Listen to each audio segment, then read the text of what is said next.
doesn't give us answers. It makes us better questions. I'm Marta Santos from CAIS 1515, and this is Clear Talks. Thank you, Leah, Nera, Luna, and Goran for being here and for your participation. I would like to start this talk with the first question. How can art play a role in countering misinformation? So my name is Leah, and I'm from Croatia. We're all here from Croatia. And my opinion is that it can't really be used as in countering misinformation. I think it can only give us more information about the topic or give us the other perception of it, like other opinions or how other people see the same problem that we're looking at. And also, I think that it can basically show us the story another way. I would agree with Leah because I also don't believe that it can counteract with misinformation. It can only give us a different perspective, but it can be a very fun way of creating different perspectives because through theater or cinema, it could be way more interesting than just talking about it. Maybe give us a different perspective of something. My name is Luna. I think that it actually can open many possible ways to understand misinformation and maybe also deal with some misinformation, because like art comes in so many forms. Like we can put it in any art form possible, and maybe like people usually I don't know, they read just for example an article, but they read the information but they don't feel it maybe. But through art people can feel, they can touch them. And I know from my perspective that every time when I am touched, it's through some kind of art. If it's dancing, if it's music, you don't need words even for some topics to like. Even through dance, it can be like non-verbal, but they can show like through moves, through gestures, how misinformation is spread or something like that. So we can be at least aware of the potential and of the possibilities of art in this theme. So yeah. Well, my name is Goran, and I agree with all my colleagues on what they said. And I can only add that we need to give more chances to young people, more chances to see the arts, to like, for example, theaters, because there is a small fraction of people who wants to go in the theaters, who have the chance or simply doesn't know, and we have to promote that. To set it for the young people. Okay. Now I was listening to you and I was thinking about the singers.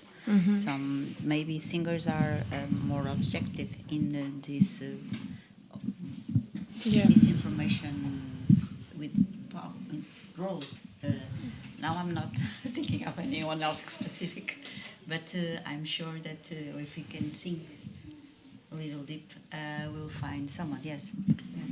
I'll just shortly add, I just remember that maybe artists can use their platforms to spread real information about some things that happened, and that's how we can battle misinformation. Not through art necessarily, it can be through art, but artists can use their platforms to spread the word to a large audience. Okay. For instance, do you know rap music or music from sometimes I listen to the lyrics, okay, and sometimes we have some preconceived ideas about people that live in some locations, and the rap music come from a specific realities. And when I listen to the lyrics, I see people that are telling me a story about the place where they live and why the reasons why they become like that, and why the consumption of drugs and about the. Yeah. It's not a justification, but help me to understand their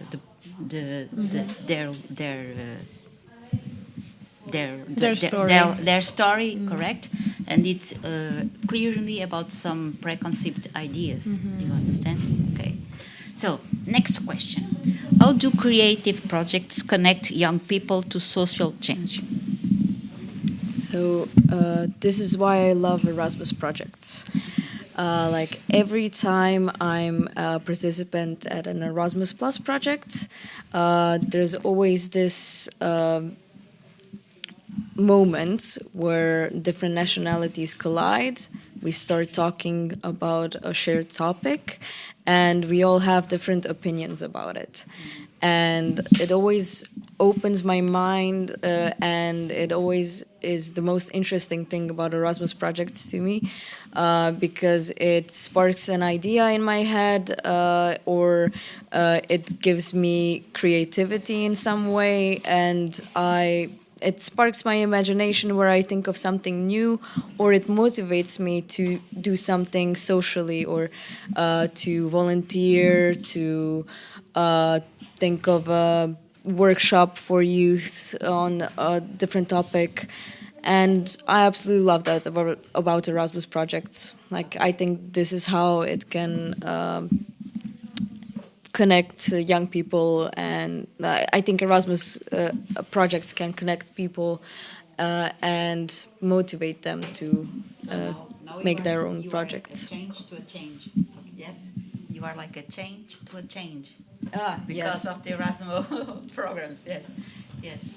Yes, I definitely agree, because I think here we have this sort of community where you have non-formal learning and classes which are not like mandatory like in school. So as soon as we don't feel the pressure that we have to do something, I feel like it's easier and people are more motivated to get involved in some things.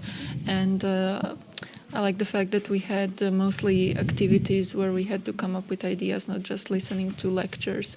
So I think the whole program is kind of designed itself so that you have to approach it in that way. Mm-hmm. Did you like the experience with the students?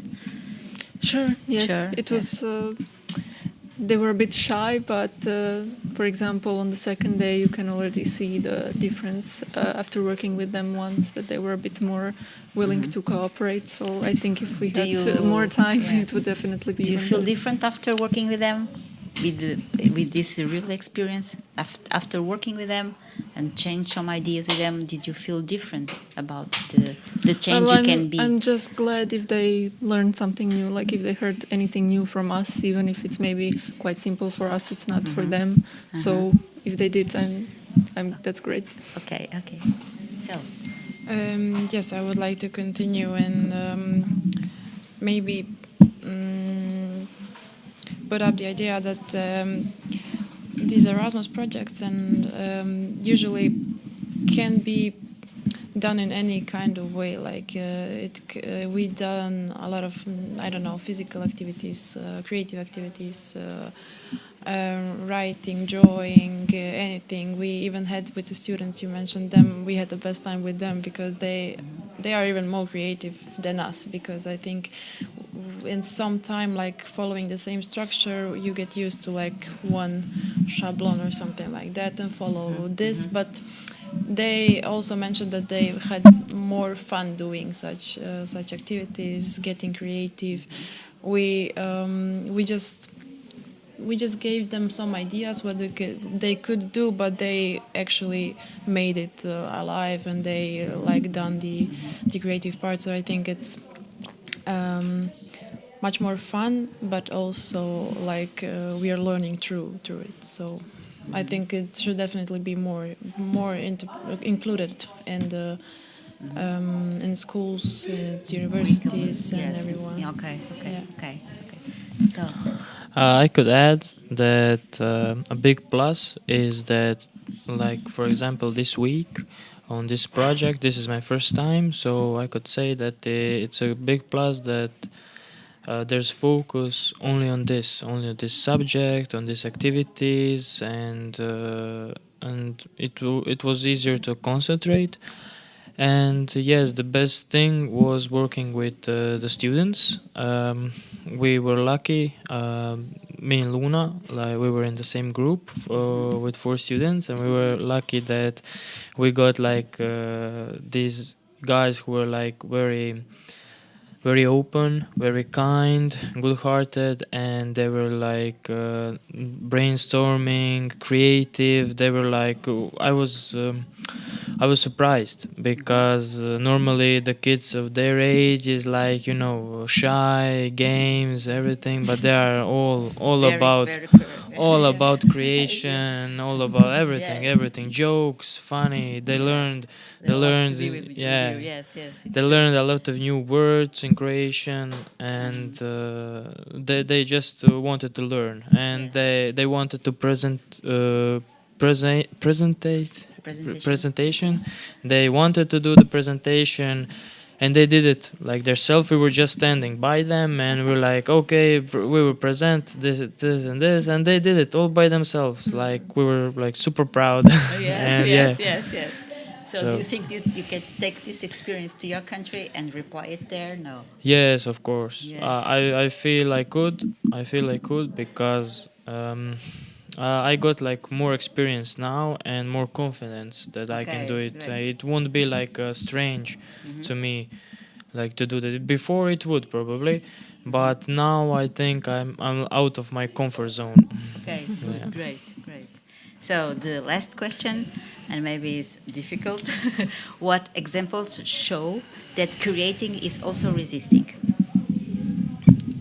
So one of the sentences that I dislike hearing the most about youth is that we're passive, that we're uninterested, that we don't like doing extra stuff, extracurriculars, or projects on the side. And I personally kind of made it my like motivation and personal mission to create content online. It could be like through my profile on Instagram. It can be through my NGO where I'm a member, and I really love like sharing different experiences that I had with Erasmus, or I try to share next Erasmus calls that the youth can apply for. And I always love hearing like feedback from youth, like when my friends usually tell me, "Oh, I applied to that thing that you shared," and if it's only one person, it literally makes me happy, makes me full. Yes, yes, yes. It's an answer. It's an answer. Okay, great. So. Yes, I definitely agree that basically anything you do, if you go out of your comfort zone and if you are a non-conformist and you decide to stand up for what you really mean, it can be shown in any kind of art or performance. Yes. I just thought of, it's maybe not related to Erasmus, but of those huge protests of students in Serbia, which have been happening, if you heard, for the last couple of months. So that's also a good example when people say that young people are very passive and uninterested, that it's not the truth. So Yes. this project itself as well, like you can see how many people are willing to involve in exchanges all the time. So Yes, it's true. It's also a as long form as there are of- students of, who are willing to resist. do that, Yes, it's yes. And sometimes they create songs, and sometimes they paint. How we say cartazes? I don't know the name. Billboards. Yes, yes, and that's also a form of okay, not art, but it's a form of expression that makes people feel with the color, to the words, to the everything. Yeah.